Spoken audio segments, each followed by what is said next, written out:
어떤 아버지에게 두 아들이 있었는데 아버지가 그 맏아들에게 오늘 포도원에 가서 일하라 말했더니 첫째 아들은 예 아버지라고 하고서 포도원에 일하러 들어가지 않았습니다. 둘째 아들은 아버지가 포도원에 일하러 가거라 했더니 싫어요 라고 대답을 하고서는 뉘우치고 포도원에 일하러 들어갔습니다.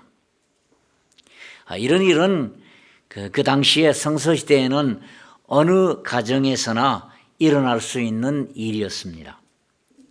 주님께서 비유로 말씀하셨는데 말씀하시면서 누가 하나님의 뜻으로 행하였느냐라고 주위 사람들에게 물었을 때 주위 사람들이 이구동성으로 싫어요라고 대답을 했다가 뉘우치고 포도원에 들어 일하러 간 둘째가 하나님의 뜻대로 했던 아들이라고 대답을 했습니다. 순종했느냐 안 했느냐가 중요한 것이지 멋들어진 대답을 했느냐 안 했느냐가 중요한 것이 아니라는 말입니다.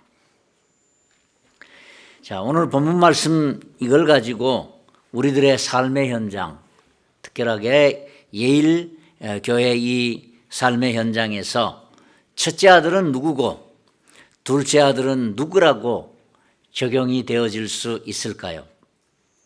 그리고 오늘 본문 말씀의 제목인 셋째 아들은 본문에 등장하지 않는 아들입니다. 이 한 걸음 더 나가서 셋째 아들은 어떤 아들이고 이 셋째 아들은 우리의 삶의 현장에서는 누구라고 적용이 되어질까요? 본문 말씀에 올 것 같으면 첫째 아들은 아버지의 요청에 예라고 대답을 하고서 불순종했습니다. 주님께서 가르치는 첫째 아들, 이 첫째 아들은 예수께서 이스라엘 사회를 지배하고 있는 지배계급들인 바리새인들과 그리고 백성들의 장로들이라고 적용을 하셨습니다. 오늘 우리들의 현실 또 예일장로교회 안에서는 누구를 지칭할까요? 이런 유형의 신자를 뭐라고 부를 수 있을까요? 마지 타입의 신자라고 부를 수가 있겠지요. 이런 유형의 신자들은 강단에서 선포되는 하나님 말씀에 곧잘 감동을 받습니다. 감동이 임해서 눈물도 흘리고 그렇지만은 교회 문지방을 조문지방을 넘어가면 언제 은혜를 받았는지 언제 감동을 받았는지 그 은혜가 사라지고 감동이 식어버립니다. 하나님의 뜻이 무엇인지를 알면서도 연약하여서 실천하지 못하는 그 성도의 모습이 바로 마지 타입의 성도입니다. 이 교회 생활하다 보면 성도들 간에 서로 의견이 맞지 않아서 감정이 상할 때 많지요. 예를 들면 봉사 시간에 부엌에 들어가서 봉사할 때 뭐든지 이렇게 딱딱딱 맞춰야 되는 분인가 하면 쓰거나 아무거나 던지는 분이 이런 분들 가면 막 부딪히지요. 이렇게 교회 일들로 인해서 관계가 좋지 않는 분들이 예배를 드리면서 강단에 선포되는 말씀들, 원수를 사랑하라, 원수가 주거든 먹이고 마시우게 하라, 그리고 선으로 악을 이기라는 주의 말씀을 듣고서 설교 말씀을 듣는 동안 자신과 감정이 안 좋은 분들을 용서해야지 하면서 설교 듣는 동안은 마음이 천국과 같은 마음이 됩니다. 그러나 예배를 마치고 좀 문지방을 싹 넘어가는데 보기 싫은 그 사람의 얼굴과 탁 대면하게 되네요. 그럼 어떻게 되나요? 은혜 싹 사라지죠. 언제 은혜를 받았는지 얼굴이 굳어지고 뜨거운 마음이 싸늘하게 식어버립니다. 지옥으로 나락으로 심령이 떨어지게 됩니다. 이런 성도가 뭐라고요? 마지 타입의 성도입니다. 오늘 본문 속에 등장하는 마지, 얼마나 어리석어요. 포도원에 들어가서 일하는 아버지의 명령이 너무나 힘들고 부담스러웠습니다. 뜨거운 태양빛에 포도원 일을 하자면 얼마나 힘들어요. 그래서 이 미션만 생각했지 비전을 갖지 못한 어리석은 마지입니다. 사실 한번 생각해 보세요. 아버지 돌아가시면 그 포도원 누구께 됩니까? 물어보나 마라 아닙니까? 큰아들 마지 것이 됩니다. 그 포도원 쪼개가지고 팔아가지고 둘째 나눠주나요? 아니죠. 맏아들 주지요. 미래 언젠지는 모르지만은 보통은 아버지가 돌아가시면 그 성서 시대에는 그 포도원은 마지의 소유가 됩니다.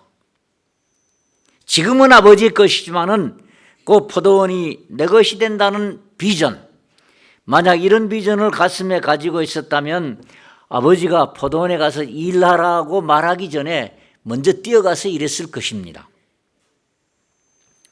그냥 그대로 포도원이 잡초밭이 되어서 폐허가 된 다음에 상속을 받으려고 그랬나요? 만약 그랬다면 참 어리석은 맏아들입니다.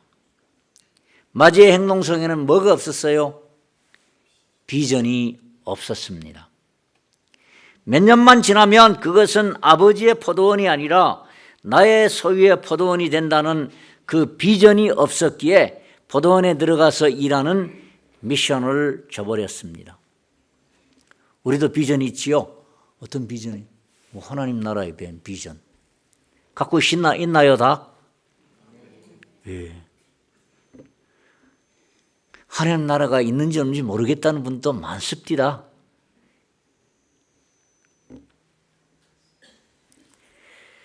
마지 타입의 신자가 가장 영적으로 어린 신자층입니다. 아동기를 지날 때 아이들은 부모나 권위자로부터 말을 들으면 곧바로 부모에게 예라고 대답을 하지만 행동에 옮기지 않습니다.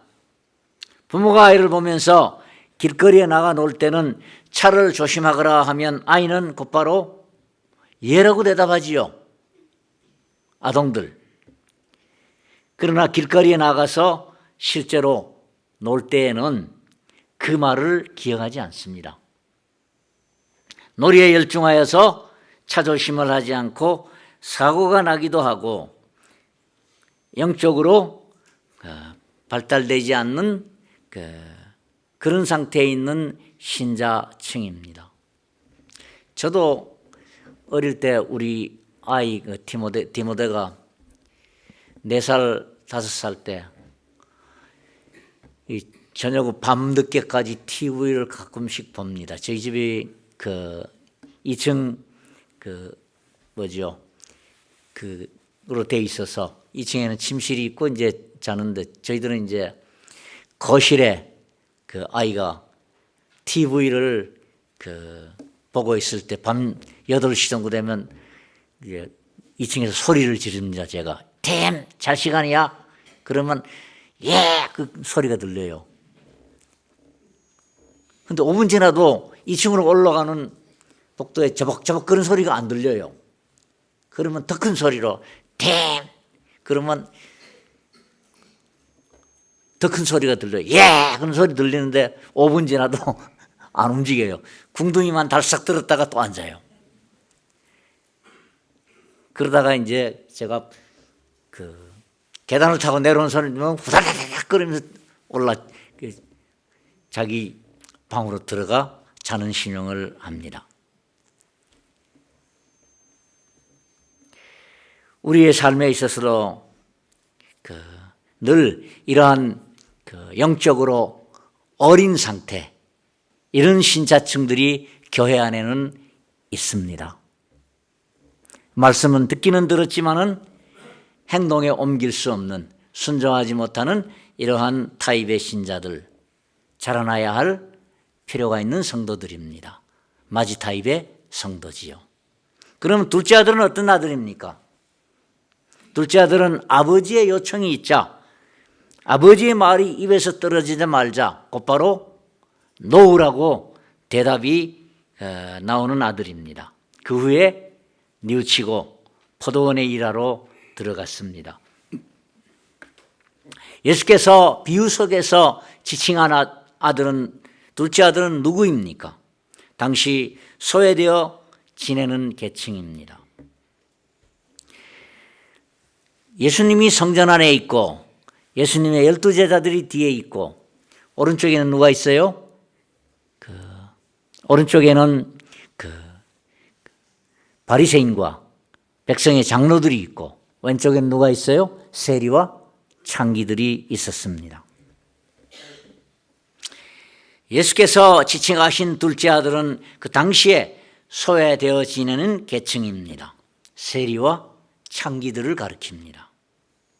그 사회의 지배계급들에게 멸시와 천대를 받고 짓눌려 사는 무리들이 둘째 아들이라고 규정했습니다. 이 둘째 아들을 주님께서 위로하기 위해서 이렇게 비유를 베풀었습니다. 자, 오늘날 둘째 타입의 성도는 어떤 성도일까요? 하나님의 말씀이 강단에서 선포될 때 그 말씀을 마음에 듣는데 그냥 왠지 모르게 마음에 거부감이 생깁니다. 목사님이 강단에 서서 천국에 대한 이야기를 생생하게 전하는데 마음에 무슨 생각이 들어요? 목사님 천국에 갔다 왔나? 갔다 오지도 않았는데 갔다 온 것처럼 이야기하냐면서 거부감이 들어서 안 들어요. 또 어떤 분들은 주님이 십자가 지라고 그러는데 내가 왜 그 십자가 져야 돼? 그런 반발심이 생깁니다. 그러나 다시 눈을 감고 기도하면 한가할 수 없는 하나님의 은혜가 하늘로부터 임합니다. 내가 뭔가 만물의 찢기 같고 먼지 같은 나를 하나님이 사랑해 주셔서 그 아들 예수께서 십자가에 못 박혀 죽었지 않았는가. 이런 사랑을 체험했고 이런 사랑에 감격하면서 눈물을 흘린 내가 아니었던가. 대답은 노라고 했지만은 기도할 때마다 하나님의 사랑이 파도처럼 밀려옵니다. 그러면 회개하게 되고 그 다음에 순종을 하게 됩니다. 왜 둘째가 아버지의 요청을 이런지하에 거절했을까요? 그 이유는 권위에 대한 허트, 상처 때문입니다. 우리 한국인의 심령에는 권위에 대한 크고 작은 상처로 패여져 있습니다. 만약 누구가 자신에게 명령조로 말한다면 그 말이 타당하다고 할지라도 거부하기 일쑤입니다. 말의 내용이 문제를 일으키는 게 아니고 말하는 투가 문제를 일으키게 됩니다. 지가 뭔데 나한테 이래라 저래라 명령이야 하면서 말투에 상처를 받게 됩니다. 영적인 지도자가 비록 그가 어리다 하고 할지라도 주님을 대변하는 위치에 서 있기 때문에 영적인 권위가 있습니다. 주님께서 주님 자신의 권위, 이 authority를 목사에게 주었습니다. 목사가 예수께서 부여하신 예수의 권위를 가지고 단위에서 예수의 말씀을 선포하는데도 그 말씀을 거부한다는 말입니다. 둘째 아들은. 왜냐고요? 권위에 대한 상처가 있기 때문입니다. 내 마음에 들지 않는 말에 대해서는 아예 마음을 닫고서 들을 생각도 안 합니다. 특히 하라는 명령, 하지 말라는 명령, 여기에 대해서는 더더욱 반발하게 됩니다. 권위에 대한 상처가 있기 때문입니다. 권위로 인한 상처가 있는 분들은 사회생활할 때 문제가 인간관계 사이에 문제가 반드시 생깁니다. 또 교회 안에서도 문제가 생기게 됩니다. 권위로 인하여 생겨난 마음의 상처는 치유되어야 할 필요가 있습니다. 그래야 교회 생활에 장애를 일으키지 않습니다. 어떤 담벼락이 하나 있었습니다. 거기에 구멍이 하나 뚫려 있었는데 밑에 글자가 써 있었어요. 들여다보지 마시오. 명령형으로 되어 있어요. 지나가는 사람마다 그 구멍을 탁 들여다봤어요. 들여다보지 말라면 안 보고 지나가면 되는데 그거 꼭 보고 싶어져요. 근데 그 안쪽에도 벽이 하나 써 있는데 뭐라고 써 있는지 아십니까? 보기는 뭘 봐. 그냥 지나가면 되지. 그게 써 있었어요. 둘째 타입의 성도는 영적으로 사춘기를 지나는 분들입니다. 아까 아동들보다는 조금 자라났죠? 사춘기. 사춘기 때 아이들이 어떻던가요? 순종 잘하던가요? 그 순종 잘하는 거는 그건 좀 이상한 아이들이에요. 당연히 사춘기가 있어야 됩니다. 반항할 때가. 저희 집 아이들도 이제 아동기 때는 예 그러면서 말은 대답은 신나게 잘하는데 말은 안 들어요. 그러니까 오늘 중학교 때 어느 때인가부터 얘가 야 이거 좀 해라 그랬더니 싫어요. 갑자기 처음 들어봤어요 그 소리를. 얘가 뭘 잘못 먹었나? 며칠 지났어요. 계속 그래요. 그때 엄마하고 이제 이야기하다 보니까 이 사춘기다. 이걸 잘 보내야 되겠다. 애 상처 안 나게끔. 그때부터 이제 애 대하는 걸 좀 달리 했습니다. 몇 년 걸리대요. 그때쯤 되면 저희 아내 사모도 그때 갱년기를 겪느라고 갱년기하고 사춘기 싸움 치열해요. 갱년기가 이기더구만요. 반항의 시기예요. 사춘기는. 그거 없으면 그게 생겨나게끔 되어 있습니다. 안에서 주체할 수 없는 힘 때문에. 부모가 말하는 건 뭐나 놓습니다. 유익하다고 할지라도 부모의 면전에서는 무조건 반대합니다. 사춘기 아이에게 길거리에 나가거든 차 조심하거라 한다면 당연히 노합니다. 내가 뭐 3살 먹은 어린애인가 하면서 반발하지요. 비록 부모에게는 놓으라고 말했지만은 얘가 길거리 나가면 차 조심합니다. 아동은 하지 않지만은. 왜? 자라났기 때문에 조금만. 둘째 타입의 성도들은 영적인 사춘기를 겪고 있는 성도들입니다. 과연 둘째 아들이 하나님 보시는 이상적인 그 아들이겠습니까? 아니지요. 오늘 설교 말씀은 제목이 셋째 아들입니다. 본문에 안 보입니다. 본문 너머에 있는 가상적인 아들입니다. 셋째 아들은 어떤 아들일까요? 완전하게 하나님께 순종하는 아들입니다. 아버지가 얘야 포도원에 일하러 가거라 말했을 때 예 아버지 하고 벌떡 일어나서 즉시 곧바로 포도원에 일하러 들어간 아들이 셋째 아들입니다. 하나님께서 예일장로교회를 바라보시면서 뭐를 부를까요? 첫째 아들 부를까요? 둘째 아들 부를까요? 아니에요. 셋째 아들 찾습니다. 여기는 이미 셋째 아들 내가 잘 순종하고 있고 저기 계시는 분들 셋째 아들 많이 나와야 됩니다. 오늘 이 자리에 계신 분들 모두 다 그리고 온 지상에 있는 교회들 모두 다 셋째 아들이 되어야 됩니다. 우리 주님께서 우리에게 작은 사명의 일을 맡겼습니다. 내가 할 수 있는 일들을. 셋째 아들은 이렇게 대답합니다. 예, 주님, 제가 여기 있습니다. 제가 그 일을 감당하겠습니다. 라고 흔쾌히 대답한 다음에 즉시 일어나서 힘을 다하여 사역하는 성도가 셋째 아들입니다. 예수께서 첫째 아들은 바리새인들과 장로들을 가르쳤고 우리 교회 장로님을 가르친 게 아니고 그 당시 백성들의 장로들을 가르칩니다. 둘째 아들은 세리와 창기들을 가르쳤지만은 셋째 아들은 누구를 가르치셨을까요? 자기 뒤에 배열하고 있는 12 제자들을 가르쳤습니다. 주님이 그 자리에서 12 제자를 말하지 않는 이유는 뭐예요? 세리와 창기들이 장로들과 기득권들에 의해서 공격을 당하고 눌려 살기 때문에 요거 좀 위로하려고 하셨어요. 오늘 여기서는 주님이 셋째 아들을 찾고 계십니다. 예수님의 첫째 자들을 주님이 부르시면서 나를 따라오너라. 내가 너희로 사람을 낚는 어부가 되게 하리라 말씀하셨습니다. 그랬더니 첫째 자들은 어떻게 반응했습니까?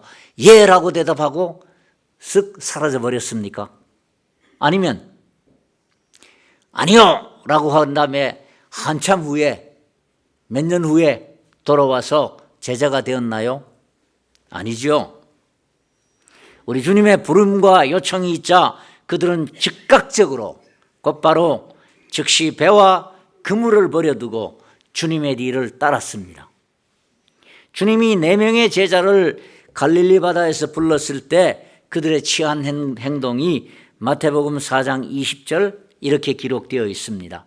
그들이 곧 그물을 버려두고 예수를 따르니라. 22절에는 그들이 곧 배와 아버지가 세베대지요. 세베대를 버려두고 예수를 따르니라. 이렇게 기록이 되어 있습니다. 자, 인간의 역사는 두 종류가 있습니다. 일반 역사와 구원 역사. 일반 역사는 똑딱 하면서 흘러가는 그 만들어진 역사들입니다. 그 인간 역사 속에 뭐가 들어있어요? 구원 역사가 들어있습니다. 하나님이 이 인간 역사 속에서 너와 나 우리 인간을 구원하는 그 역사, 똑딱 흘러가는 역사 속에 이 구원 역사가 배태되어 있습니다. 들어있습니다. 자, 일반 역사는 누가 이룹니까? 우리같이 보통 사람들이 아니죠. 저 백악관에 있는 트럼프 대통령하고 그 밑에 참모들 일반 역사가 이루고 있지 않습니까? 저 세계 역사 들었다 놨다 하잖아요. 일반 역사는 그들이 만듭니다. 힘있고 권세 있는 이런 사람들이 일반 역사를 써내려 갑니다. 그러나 하나님의 구원사는 그 가운데서 어떻게 이루어져 가나요? 순종하는 사람 통해 이루십니다. 당신의 한 작은 순종이 하나님의 구원사에 큰 역사를 만들 수가 있습니다. 예수의 첫째자들은 많이 배운 분들도 아닙니다. 큰 부자들도 아닙니다. 세상 권세가 있는 분들도 아닙니다. 그야말로 여러분과 저처럼 무슨 사람? 보통 사람입니다. 가진 거 있나요? 없어요. 하나님께서는 가장 약한 자들을 들어서 자기의 일을 이루십니다. 예스라고 대답하고서 곧바로 순종하는 그들이기에 하나님이 그들의 순종을 사용하셨습니다. 담임 목사님이 여러 성도들께 집사님, 내가 보니 집사님이 가르치는 재능이 있네요. 교사가 되어 주십시오. 권사님 노래를 참 잘하시네요. 찬양대 섬겨주셔요. 이런 순종에서 하셨잖아요. 그렇지 않나요? 장로님 모시니 사업 참 잘하시네요. 교회 재정을 좀 맡아주세요. 이 일은 형제께, 저 일은 자매에게 맡아서 해주길 바랍니다. 주님께서 당신의 재주와 당신이 받은 은사를 사용하고 싶어 하십니다. 라고 요청할 때 어떻게 반응하십니까? 그런 부탁을 담임 목사님이 하는 것이 아니라 하나님이 담임 목사님을 통하여 하고 있습니다. 어떻게 반응하십니까? 그 일을 하기 싫은데 그 일을 거절하면 목사님과의 관계가 이상해질 것 같아서 목사님 면전에서는 차마 거절을 못하고 작은 소리로 예스 그리고 난 다음 하기 싫어서 안 하지 않았습니까? 이게 어떤 아들이에요? 첫째 아들입니다. 둘째 아들은 어떠세요? 하나님께서 은사를 주시기에 그 일을 감당할 능력이 있는데도 무조건 노라고 대답합니다. 그러다 회개하고서 순종하는 타입의 아들이 둘째 아들입니다. 이런 아들은 어디에 많아요? 장로님 아들, 권사님 딸들, 목사님 아들, 딸들이 이런 타입이에요. 뭐 좀 해달라 그러면 못해요. 못해요가 뭐예요? 못해 신앙. 못한다고. 그러다가 회개하고 눈물 찔찔 짜고 돌아오지요. 내가 그거 할게요. 셋째 아들은 하나님이 담임 목사님을 통해서 요청한 일에 대해서 예스라고 말할 뿐만 아니라 즉각적으로 행동에 옮기는 사람입니다. 이런 사람을 통해서 하나님께서 구원 역사를 이루어 가십니다. 비록 아무것도 가진 게 없고 학식도 없고 능력도 아무것도 없더라도 하나님 그 일을 하십니다. 말씀 주시고 능력 주셔서 성령의 능력을 주셔서 그 일을 행하게 하십니다. 하나님이 기쁘게 사용할 수 있는 사람, 순종하는 셋째 아들. 셋째 아들이 가장 장성한 아들입니다. 하나님의 맏아들인 예수를 가장 많이 닮은 아들이 셋째 아들입니다. 여러분은 얼마만큼 예수를 닮았습니까? 예수 보세요. 공생애 동안 아버지께서 하시는 말씀이면 곧바로 순종하셨습니다. 죽기까지, 십자가에 죽기까지 순종하신 아들입니다. 순종에 있어서는 따라갈 사람이 없어요. 우리는 예수를 본받아야 합니다. 사춘기를 지나고 결혼하여서 아이를 낳아서 길러보게 된 그 사람들은 나이 많은 어머니께서 얘야 차 조심하거라 한다면 뭐라고 대답하나요? 첫째 아들은 뭐예요? 예 그러고 난 다음에 안 해요. 둘째 아들은 내가 뭐 어린애인가 하면서 틱거리다가 차 조심합니다. 셋째 아들은 어떤 아들일까요? 예 어머니 대답을 하고 그 다음에 나가서 차 조심하는 아들입니다. 왜? 어머니가 내가 차 사고 나면 노심초사하기 때문에 그것을 어머니의 마음을 헤아려 하는 아들이기 때문에 장성한 아들이지요. 커가면 커갈수록 어머니의 마음을 헤아릴 줄 알아요. 저도 그랬거든요. 아동 때는 어머니 말 예스라고 잘했어요. 다 뭐든지 예 그거 했는데 안 해요. 그리고 사춘기쯤 됐는데 중학교쯤 넘어갔는데 어머니가 나보고 길 갈 때는 차 조심해라 늘 그러게 뭐 내가 어린애인가 그 무슨 막 눈 아래 위로 쳐다보고 그랬거든요. 그래서 나중에 결혼하고 애를 낳고 난 다음 어머니가 그때는 팔순이 됐는데도 60이 된 아들을 쟤를 불러다가 야 서울 또 차 타고 올라가는데 차 조심하거라. 어떻게 대답할까요? 예 어머니. 그리고 차 조심해 서울 올라와서 서울에서 그 다음에 어머니 잘 도착했습니다. 그럼 어머니가 휴 그래 잘했다 이랬어요. 장성한 아들은 어머니의 마음 헤아립니다. 셋째 아들은 하늘에 계신 예수의 마음을 헤아리고 알 수 있는 아들이에요. 그런 아들로 성숙한 아들이 되어야 되겠지요. 뭐 딸이라고 나는 해당 안 돼 하지 말고요. 아들 속에 딸이 다 포함되어 있습니다. 예수 믿는 목적 꼬울이 무엇일까요? 예수 믿음으로 돈 잘 벌고 건강하고 자식 잘 되고 입신 출세하는 것일까요?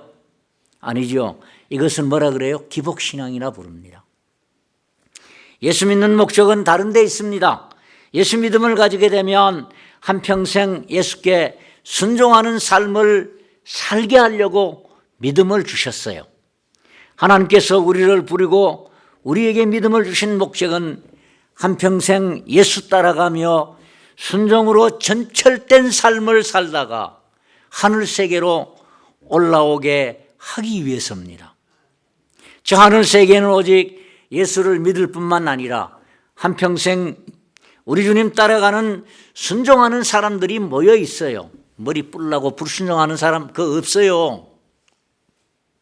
예수가 완전히 아버지께 순종했던 그런 분들이 모여 있습니다.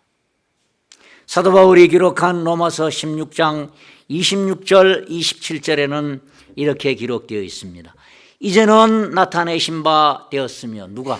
예수께서 복음 또는 복음이 나타내신 바 되었으며, 영원하신 하나님의 명을 따라 선지자 글로 말미암아 모든 민족이 믿어 순종하게 하려고 하나님이 사도 바울을 선교사로 세웠습니다. 모든 민족, 이방 모든 민족이 믿어 뭐 하려고? 복 받고 건강하고 사업 잘 되고 이거 하게 하려고 민족으로 하여금 믿음 주셨나요? 아니지요. 민족으로 믿어 하나님께 순종하게 하시려고. 목적이 그겁니다. 이렇게 목적에 합당한 삶을 살아가게 되면 뭐가 따를까요? 세상 복이 결과적으로 따라옵니다. 믿고 순종하면 하나님께서 세상 복은 그 결과로 주십니다. 목적을 삼으면 안 돼요. 그냥 따라옵니다. 옛날도 아니지요. 우리 1980년대에 누구죠? 전두환 정권이 끝나고, 군사 정권 끝나고, 그 다음에 이제 노태우 대통령 시절이 됐습니다. 이때 한창 민주화 이야기가 많이 나왔지요. 민주화, 이런 각계각층의 이제 민주화 운동이 벌어졌는데, 군대에도 민주화가 불었어요. 군대는 뭐예요? 상명하복이잖아요. 그냥 해야 되는데, 아니, 사단장 말이 부하들에게 안 내려가요. 다 사단장 명령을 안 들어요. 그 사단장에 고민이 많이 생겼습니다. 이게 어떻게 하면 부하들이 내 명령을 잘 들을 수 있을까? 그래서 찾아봤어요. 그때 딱 눈에 보이는 게 교회였습니다.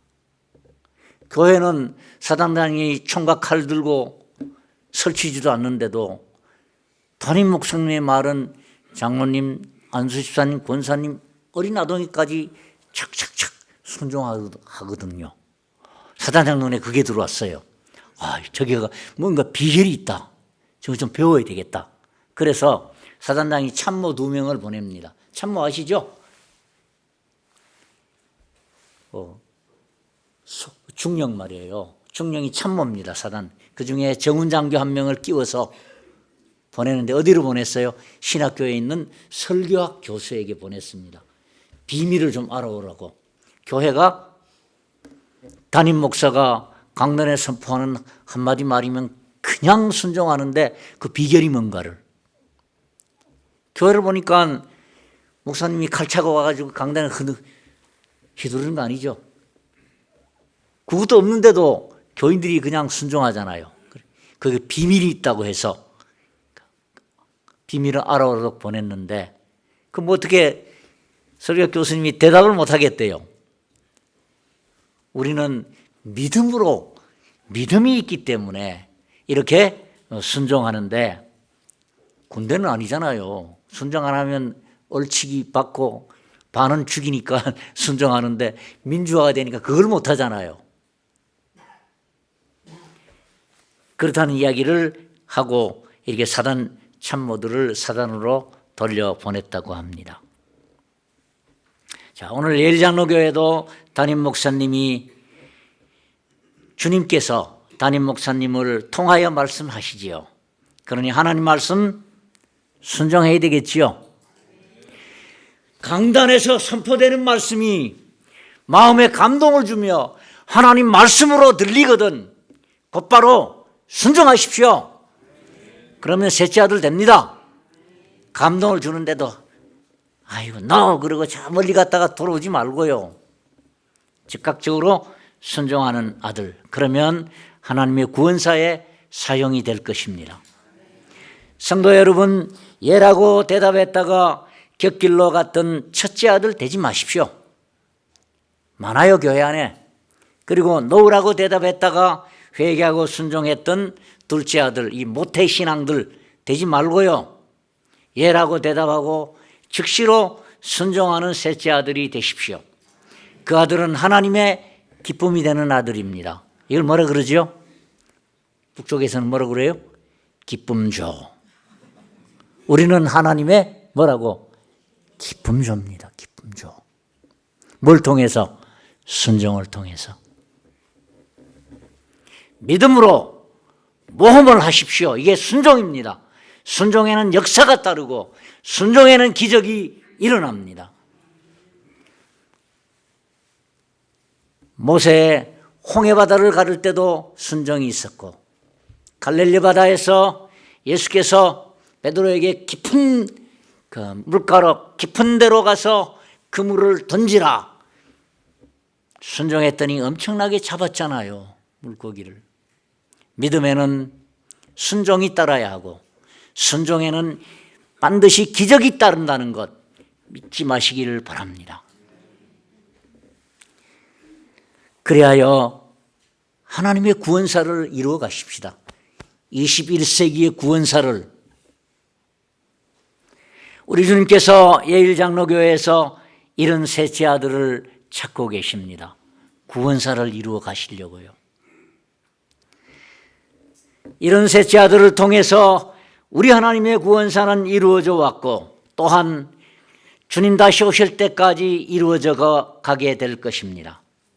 주님께서 예일장로교회를 하늘의 천군과 천사들에게 소개하면서 나의 사랑하는 셋째 아들을 보라고 증거하시는 교회가 되시기를 주의 이름으로 축복합니다. 기도하겠습니다. 아버지 하나님, 첫째 아들도 말고 둘째 아들도 말고 셋째 아들이 되게 해 주세요. 하나님 말씀, 강단에 선포되는 그 말씀이 하나님의 말씀으로 감동되어지게 만들어 주셔서 그 말씀을 마음에 수용하고 믿음으로 순종하게 함으로 우리 하나님의 구원 역사를 이루어가는 모든 이들 되게 만들어 주옵소서. 그리하여 복음이 예일장로교회를 통해서 이 롱아일랜드 지역에 힘차게 선포되어 갈 수 있도록 역사하여 주옵소서. 예수님 이름으로 기도하옵나이다. 아멘.